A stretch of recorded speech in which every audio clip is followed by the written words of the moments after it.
We have some breaking news that was just reported by Ian Rappaport about this Detroit Lions tight end, Brock Wright. So he is a restricted free agent, and the San Francisco 49ers have signed him to an offer sheet. He is accepted, he signed. Now the Detroit Lions have 5 days to either match what the 49ers have offered him or let him walk.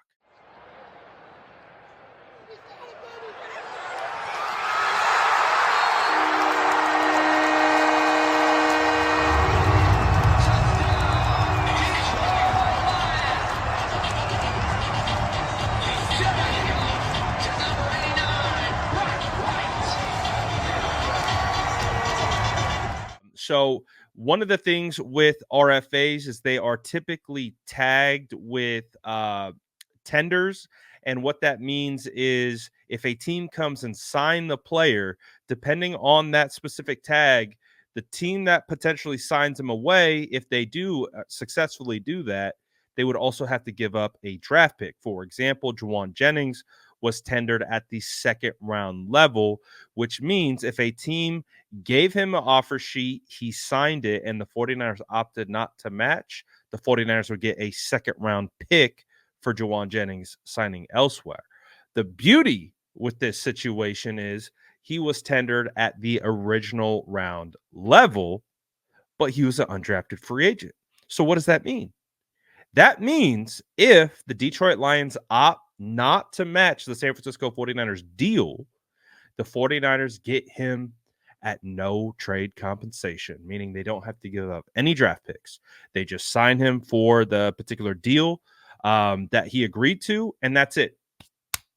Done. No draft picks given up. So this is actually, first of all, I like this move of not having to give up a draft pick to go and get Brock Wright. And secondly, I like Brock Wright.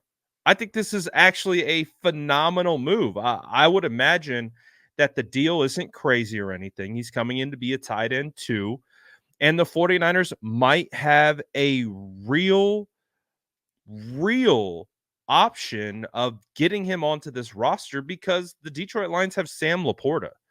Sam Laporta is a dog, and he is really good tight end last year as a rookie. But even before that, they had Hawkinson in front of Brock Wright. So Brock has always just kind of been a depth guy as a undrafted free agent in 2021 out of Notre Dame. He stands 6'5", 250 pounds, still only 25 years old. But he has basically just been a depth piece for the Detroit Lions. However, this is a guy that I have been monitoring for my own reasons outside of the 49ers. And this is a guy that I 100% know who he is. And this would be a great addition at tight end too for this team, especially heading into the draft, because as it currently stands, with Cameron Latu and Jordan Willis as the only other tight ends on the roster right now, other than George Kittle, you need an upgrade. You cannot go into this season relying on those two, and this would be a phenomenal addition to the tight end 2 spot. He is a guy that does have the ability to be a pass catcher. He's underrated athlete. I really do. Again, like I said, I've been monitoring him for a while because, as you guys know, I play dynasty fantasy football. So I pay attention to a lot of these types of players that show potential but are just buried on depth charts. So for me, for example, I have him stashed in a couple leagues because let's say, for example, Laporta goes down, he becomes tight end 1 and he has potential. So, and you've seen the potential since he was a rookie. With over the last 3 seasons and what he's been able to do in the league, he's been targeted 55 times, has 44 receptions for a total of 453 yards and 7 touchdowns. This is according to PFF. This is what they're telling me right now. So he, like I said, he doesn't get 55 targets, has 44 receptions, turned it into 7 touchdowns. for being a backup tight end. I would say that's pretty good. And he's a pretty solid blocker as well. So this is actually a big time underrated move because, in my opinion, and I've been saying it for a while, tight end 2 is absolutely a position of need ever since Charlie Warner signed a pretty sizable deal with the Atlanta Falcons, because Charlie Warner was a big time contributor to the 49ers run game as a blocker. But the thing that Brock brings to the table is he brings a receiving component that Charlie Warner didn't have. Now, I will be honest, I'm not as familiar with him as a blocker, just simply because I don't study his run blocking or anything like that. But from what I've seen, he's been a underrated quality all around tight end. So this is a good move. You get a young player, likely for cheap. You don't have to give up a draft pick for it. But the question now becomes: are the Detroit Lions going to match?